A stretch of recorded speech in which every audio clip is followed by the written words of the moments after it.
Hello, everyone.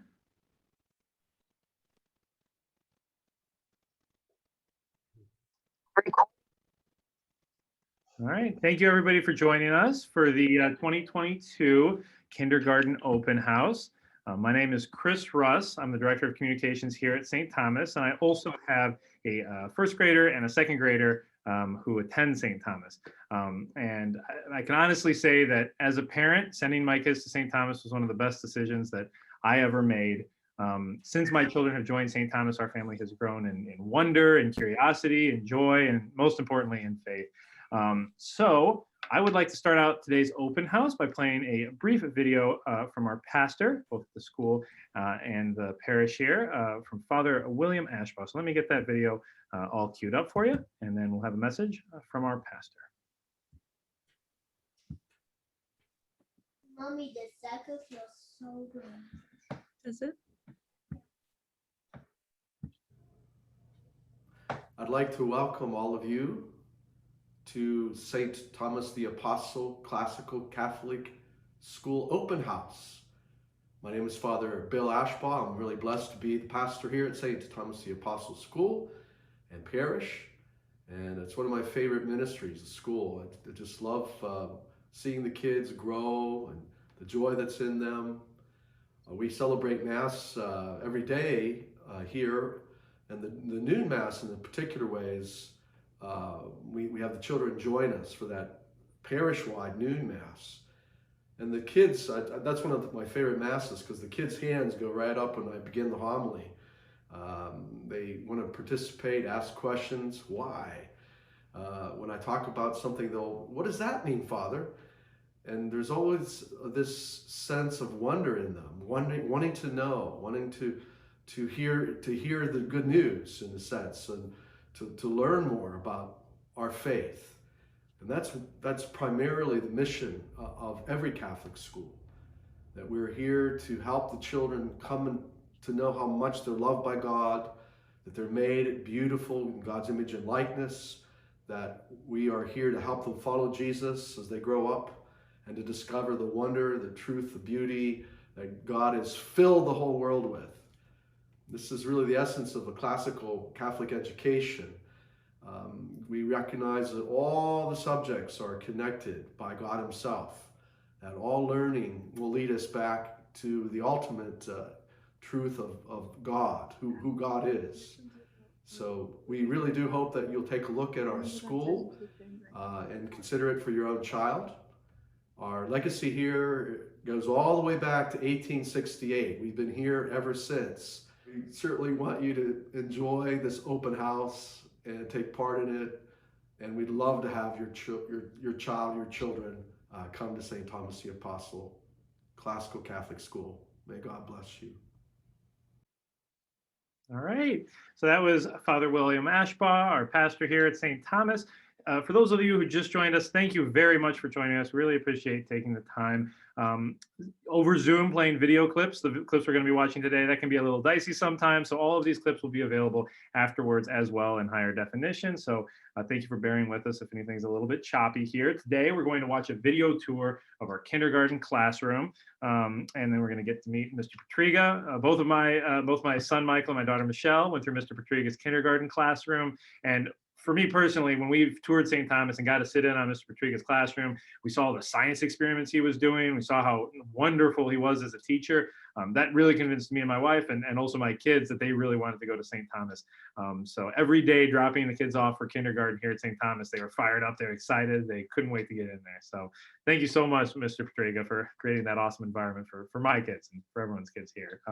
So now I'd like to introduce our headmaster, Mr. Tim DeLaura, who'd like to say a few words about St. Thomas. Tim?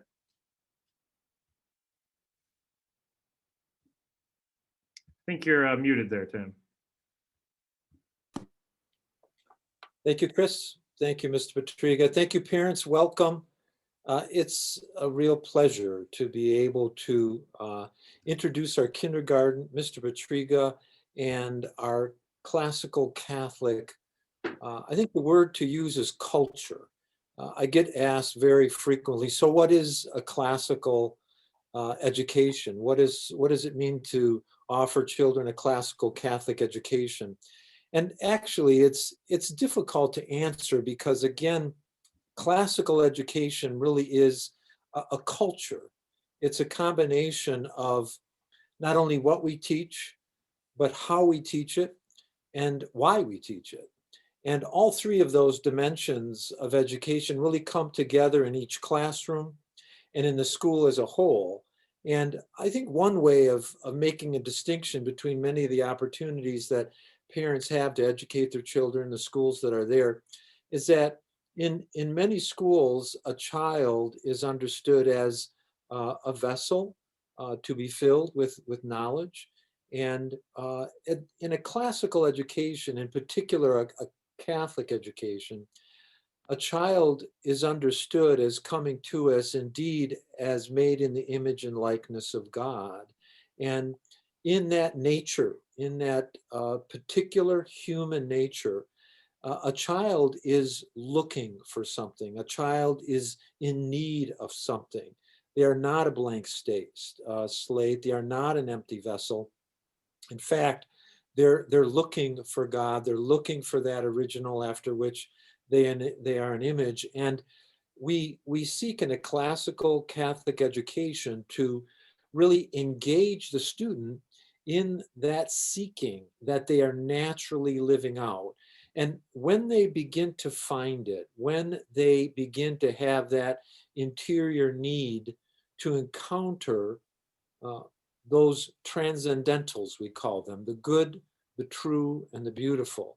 When a child begins to experience those, there's a wonderful spiritual experience that a child begins to have where they begin to experience the presence of God in the world. And we do this, that encounter with those transcendentals happens in all of our classrooms, in all of our subjects.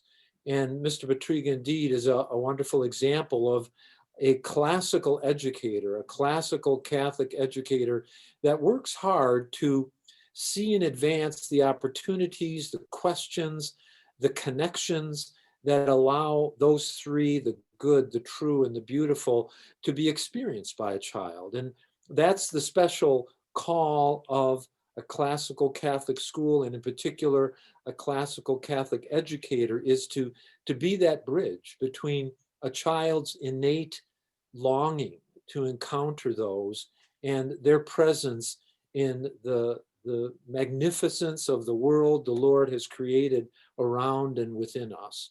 And so a classical Catholic school, and this whole movement now that has been at play for over 50 years in our nation, is really, I see, as a work of the Holy Spirit, renewing, reforming classical education, Catholic education, so that indeed education can become human, so that education can become that, again, this encounter in which a child can respond with awe, with wonder.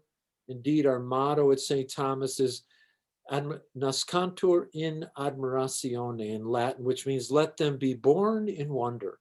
Let all the gifts, all the potential that a child has come forth in this encounter with the good, the true, and the beautiful, with God in the world and in the classroom. So we're excited to have you here.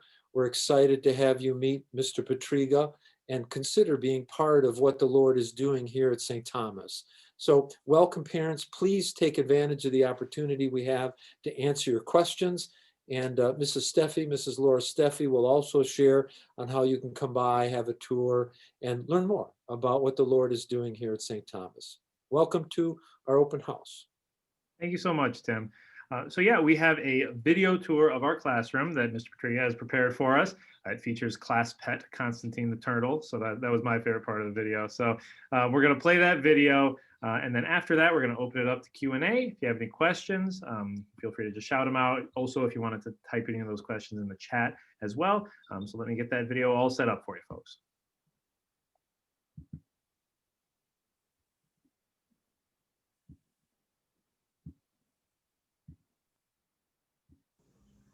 Hello, My name is Andrew Petriga. I am the kindergarten teacher here at St. Thomas the Apostle Catholic School. I have been the kindergarten teacher here for 4 years, and next year will be my 5th, and I can't wait to greet your student as they walk through my doors. I have been a parishioner here at St. Thomas for many years as well. Now, why St. Thomas? Why is this school different? How is this school different? This school is different because we identify that God is the center of everything. God is the focal point of all that we do. And that actually helps make our teaching easier. It facilitates it more fluidly. For instance, in our curriculum, our IEW, that's our writing program, but in kindergarten, it also goes into our reading and teaches our kids the basic sounds of our letters. As we build in those sounds, as we adapt and adopt those sounds, the students learn how to do their writing. So through the IEW program, we are able to teach the students that God wants us to communicate. God has a purpose for us to communicate. And through our language, we can communicate with God. Another aspect of our curriculum that helps us connect to God is our story of civilization. This is our history curriculum. In kindergarten, we talk about the ancient world. We go from nomads, travel up through Egypt and Mesopotamia, and the Greeks and Romans, and we end with Constantine the Great. This is a good way to learn the story of God's people. Not just God's people in terms of the Hebrews and the tribe of Israel, but also the other people that God has put here and how they have discovered pieces of truth along their journey. And it's an amazing journey, and the students love learning about history. We get to learn about how numbers connect to God. In our Dimensions math program, we have the unique opportunity to discover God through numbers. In kindergarten, we start with basic things like how to sort, how to count, how to group things together. And from there, we learn about the identity of numbers, what they mean. We go from conceptual images to concrete themes. Currently at this time, we are beginning our journey in talking about base 10 blocks and learning how to group things by 10 and learning how to discover how many extra or how many ones we have. From there, we're going to begin a unit on adding.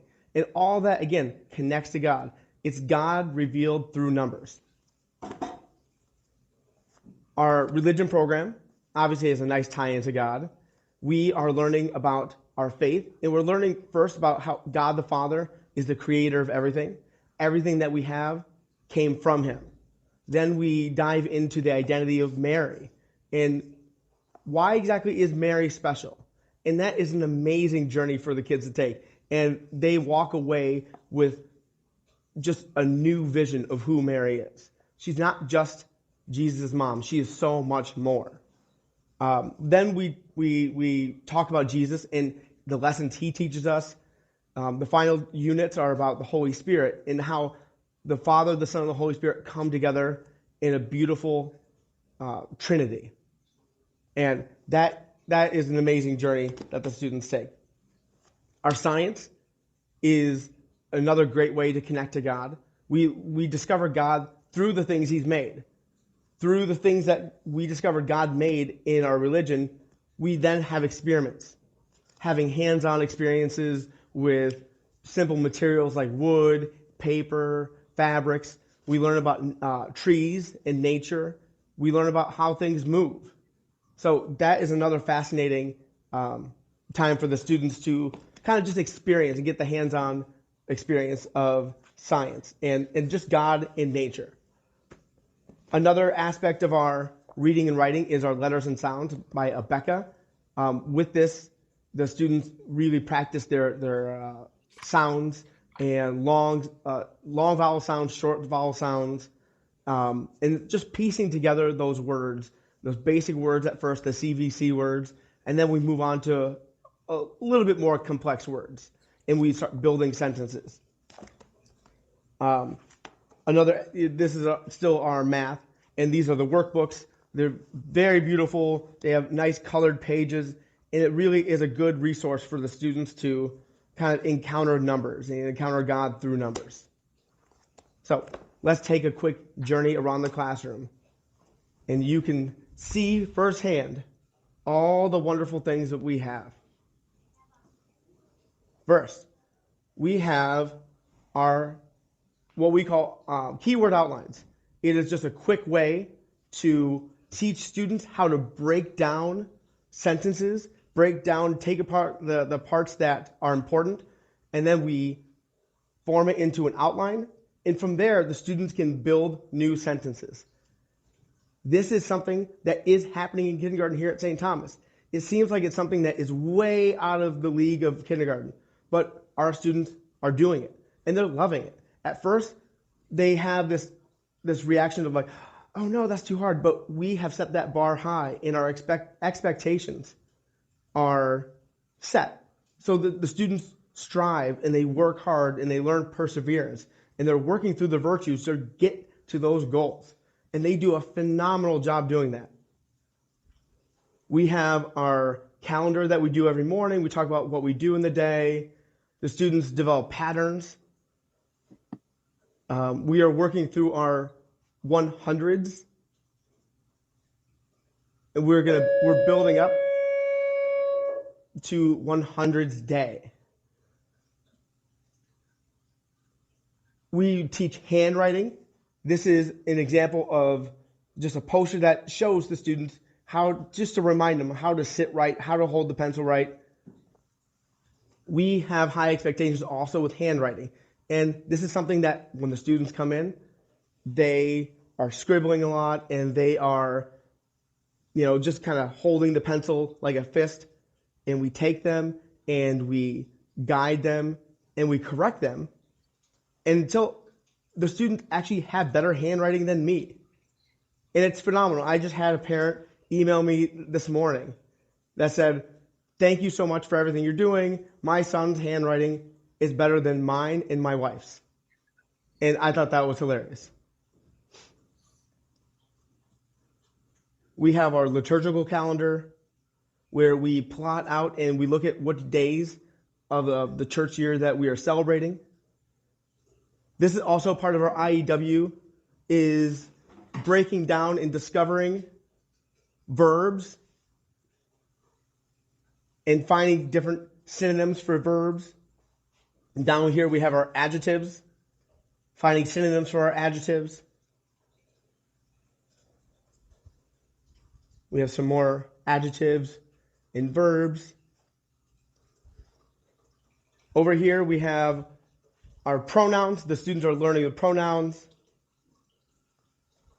And we have Sound City. Sound City is another amazing tool that teaches the students how to sound out those words. Once we learn our basic letter sounds, we start building them together to make our new sounds. The students are amazing because they're using words that I never thought that I would hear from a kindergarten. They're using words like, Mr. Patriga, that's a homophone. Mr. Patriga, that's a synonym for this. The students are learning their nouns, their verbs, their adjectives, even their adverbs. Things that I never would have thought that kindergarten would be exposed to. And the beautiful thing is they're getting it. They're understanding it.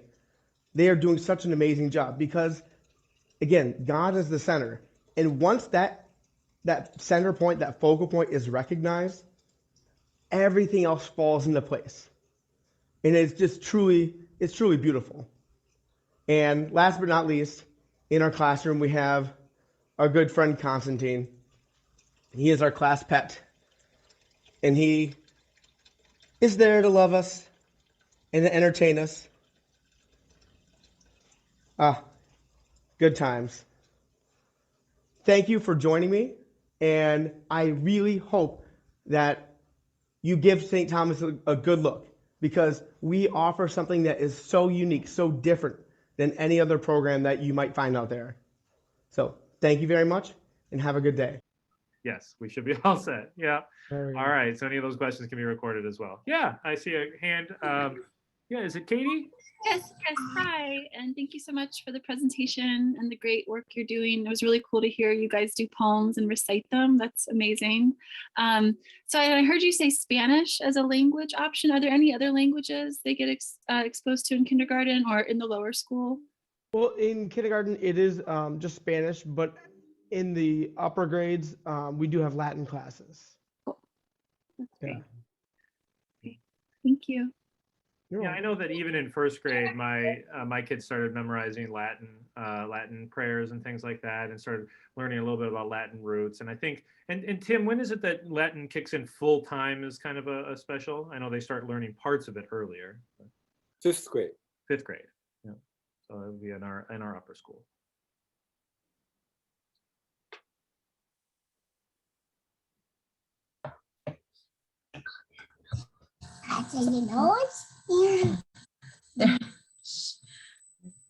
So you mentioned gym class. Is there, do you have a gym there, or is it outdoor time or a combination? Yes, we have a gym, and so that is going to be on Fridays, or that's when it has been, and it's an opportunity for them to work with, we have a gym teacher, and he works with them through stretches, through exercises, organized games. But we also do offer in kindergarten 2 times a day we have recess.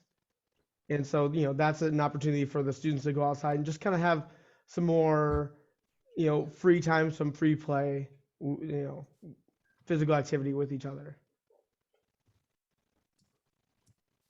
All right. And then it looks like kind of connected to that free time physical activity question, there's another question about, Mr. Patriga, we have a pretty active son. Could you talk about how often the kids go for recess and if that seems to help the kids stay focused? And then could you talk about the clip up and clip down program? Thank you. Yes. So my class, I'm a very active person. And so I get just as antsy as the students do. And so, with younger students, you can't really sit down for extended periods of time. So I'm always coming up with different ways to include movement activities in our classroom. Getting up, doing the hokey pokey after sitting down for so long, moving to different parts of the room between activities, having, times for kids to get up and stretch. So I understand that's very important. And we do have, like I said earlier, we have 2 opportunities for recess a day. And so it's very important for me to, get up and move around and have the kids also move around. In the clip up, clip down program, so I have a clip chart, and I can actually show you really quick right here. It's this colorful, there we go, chart where everyone starts on green, and throughout the day when kids are excelling at something or behaving in certain ways, if they're doing well, they would get clipped up to great job. And the goal is for the student to end the day on outstanding, to clip up all the way to the top. And so ways to clip up would be to be acting respectful to others, following basic school rules, following classroom rules, helping other students, being virtuous. There are obviously opportunities where we, there are times where we make mistakes, and so there is a downward part of the clip chart where the student, if they are not following the rules, not being nice to each other, they would clip down. So they have a couple opportunities to fix it throughout the day. And the bottom one is parent contact, that if a student were to get this many tries and they still haven't fixed it and they keep making the same mistakes, we just have a parent conference that day, either at the parent pickup or on the phone. I would just contact the parent. I don't know heart stuff. I don't know who that is. Just discuss the ongoings of the day. And I can say as a parent, the clip up, clip down system is a really great motivator. I know my kids will come home and say, I clipped down to start the day. And then I was really worried, but then I like tried really hard and I held the door open for another kid and then I clipped back, and it's just, they get all fired up about it. And it's really exciting. And it, at least for my kids, it teaches them that there's, real consequences. If they're unkind to other kids, then there's going to be a real consequence for that. And if they're kind and respectful, do their work, and then there's real rewards for that as well. So it's it seems like, at least from a parent perspective, a really effective tool at kind of teaching kids those lessons. Yeah, and I've had several families contact me and say, can I make one at home? Yeah. Can you send me what it looks like? In our home, and it helps a lot. And so they'll have their clip in their house, and yeah, and so it's definitely a way to reinforce this idea at home as well. Yeah. And then a couple more questions over in the chat as well. So one looks like it was a follow-up question to the question about what age send kids to first grade versus kindergarten. Said, I'd love to send him to kindergarten. I'm more curious if people tend to hold their kids back or not. Are most kindergarten 5-year-old turning 6 or 6 turning 7? For example, SSA parents tend to hold their kids back, so most K are 6 turning 7. So when it comes to the age, it's difficult basing on age. It's really just based on maturity, physically mature, like psychologically mature. And that's kind of more what I would be looking for. Are they able to attend, for 5 minutes at a time? Are they able to sit in a chair without, flopping out and, acting silly? And so it would be things like that. Are they able to, hold the pencil just in their hand in general? And so that would be the skills I would be looking for in kindergarten. So it's hard to necessarily base on age, because some students, come in at 5 and they got it. And there are other students who come in at 6 and they're still struggling a little bit and they need a little extra help.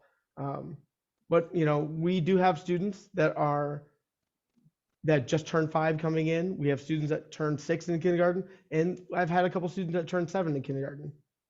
And so it really just depends on individual student.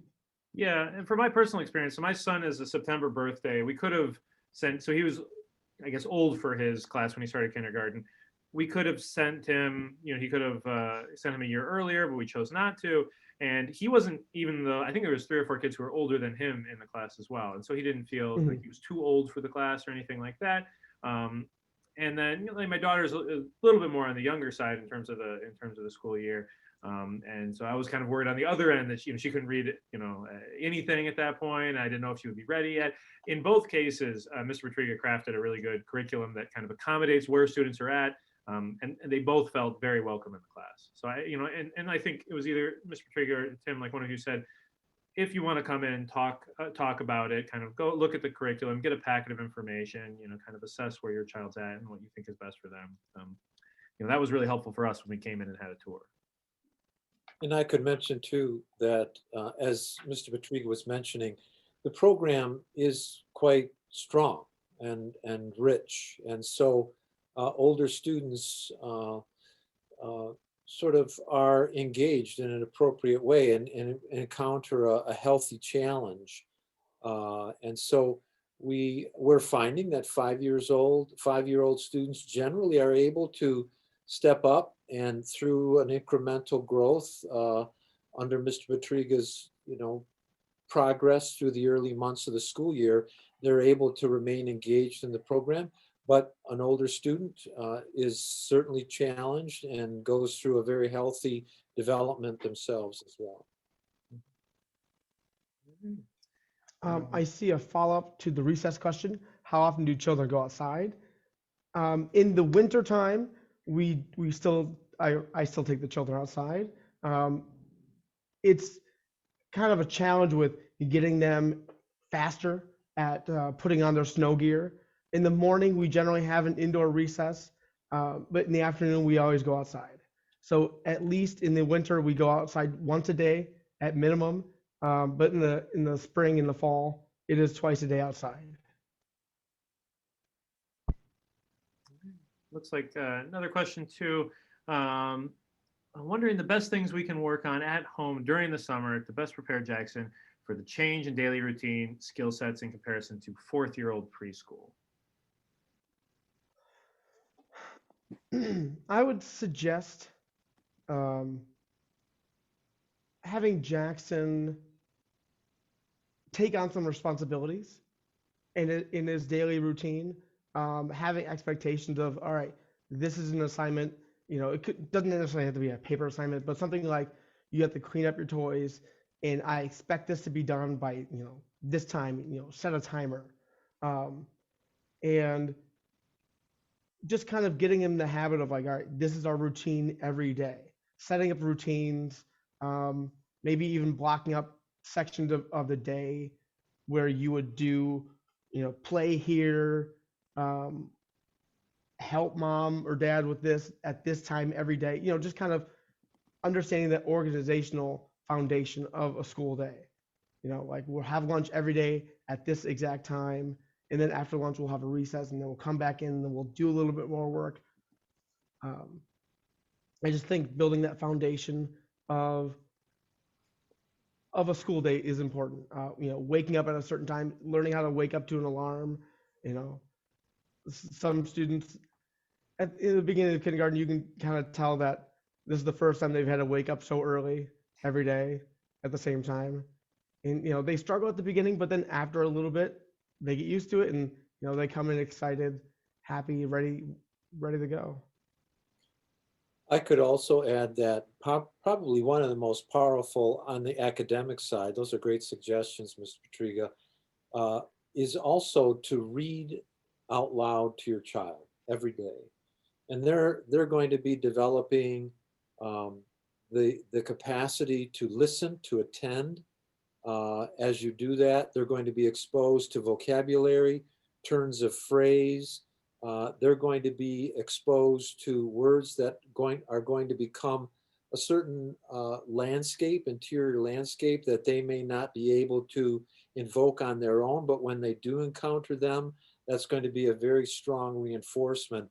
So reading to your child 20 minutes a day is a very powerful academic, and that isn't just preparing for kindergarten. If you have an 8-year-old or even a 10-year-old or a 12-year-old reading to your child at a level above what they could read themselves is an extremely powerful resource for them, and of a great way that parents can directly impact their students' ability to work at school.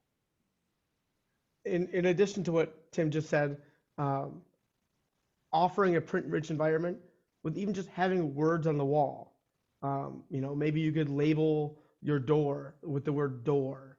A light switch that just says lights, or something along those lines. Giving the students the opportunity to actually see words and connect the idea of a door to the word door. Like building those connections between what they're seeing visually and through the printed word would also be good. All right. Looks like just trying to make sure I didn't skip any other questions in the chat here. If I did, feel free to put them in again or shout them out as well. But it looks like the next question is, does St. Thomas have a hard deadline for age? E.g. must be 5 by X date to enter kindergarten. Laura, did you want to take that question? They should be 5 by September 1st. That is the Michigan guidelines. All right. Thank you. Next question here is, how are your students during Mass? Do you still have some wigglers and talkers? So I frequently go to daily Mass, and when my daughter was in kindergarten, she definitely would, Mr. Patriga, I would have to walk over and remind her to be quiet a couple of times. Sometimes she'd look back at me and see if I noticed if she wasn't sitting still. So yeah, Mr. Patriga can speak to this better than I do, but Yes, yeah. yes, there are still wigglers and talkers. We are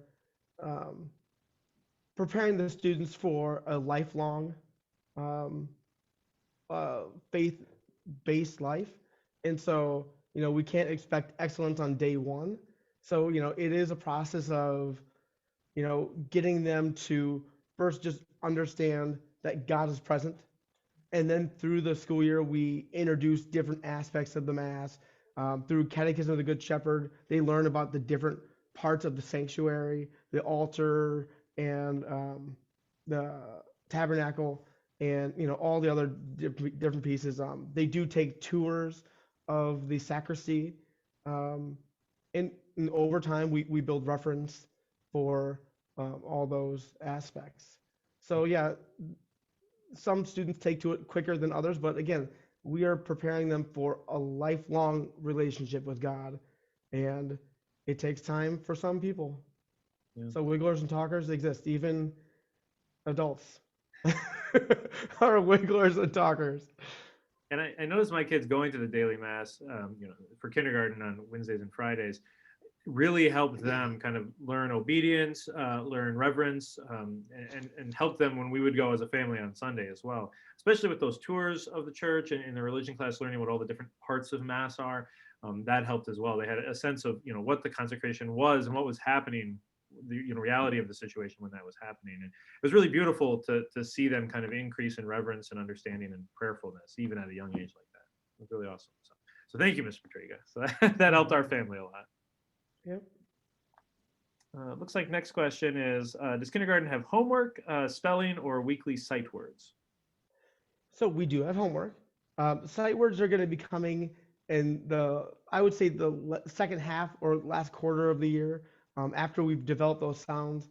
In my tour, I talk about Sound City. We really spend the first 3 quarters of the year building up Sound City, and over time, the students really kind of start understanding, ER says AY at the end of the word says A.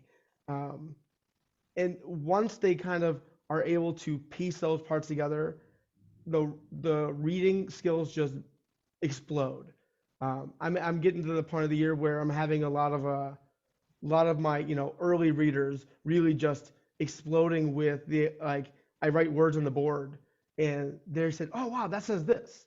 Last week, as part of one of our activities, they had to draw a picture of an important job that they had. So as an example, I drew myself on the board, and I put a little talking bubble that says "reading is fun." And I had 2 or 3 students just shout out, "That says reading is fun." Like, how did you know that? Because EA there says E, because that's on Sound City, and ING says ing, and it's like they were able to memorize that and piece it together.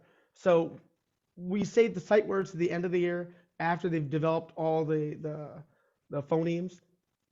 And I guess what was the second half of the question? Oh yeah, the homework. We have math homework and we have writing homework. So the writing homework at the beginning of the year is just learning how to write the individual letters. It starts with C, and just the basic, I guess going this way on our camera, the basic C. For first the kids, we do it with our finger in the air, and then we do it on paper, and it's just a C kind of like in an open field. It's just an open white box. And then after we do all of our lowercase letters, we move to the uppercase letters, and that's where we introduce our lines. You have a top line, a bottom line, and the middle dotted line. And so that would be like what the homework is. The beginning of the year is just the letters kind of floating in a white box, and then it goes into the lines.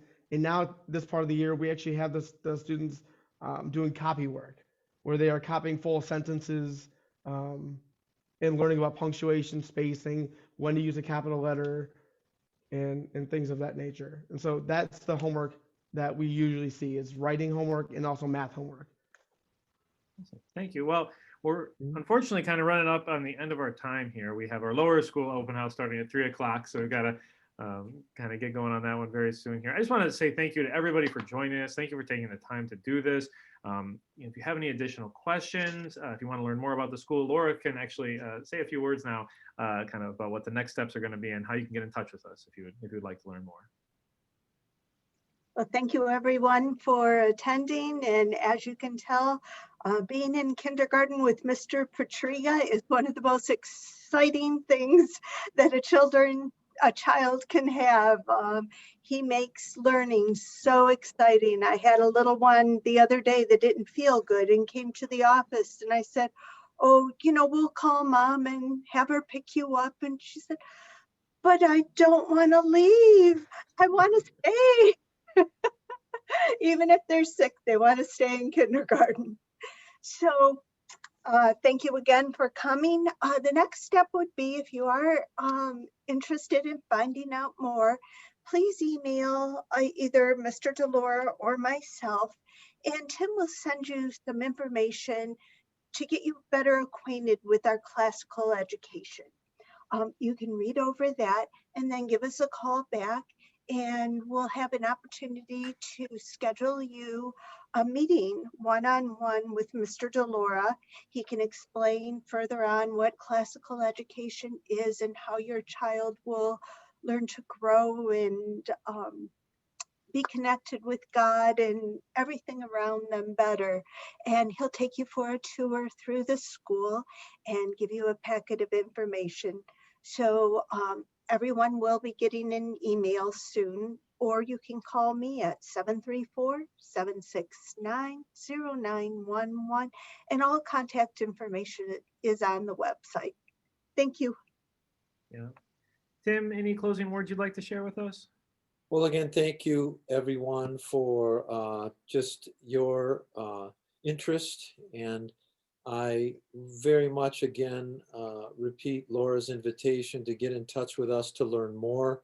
Happy to share with you more information so that you can just continue to discern where the Lord is leading you as you live out your call and responsibility to be the primary educators of your children. And if the Lord is calling us to be a part and partner with you of that holy work, we'd be honored. So God bless you. And thanks again for joining us. Thank you so much, everyone. God bless. Bye-bye.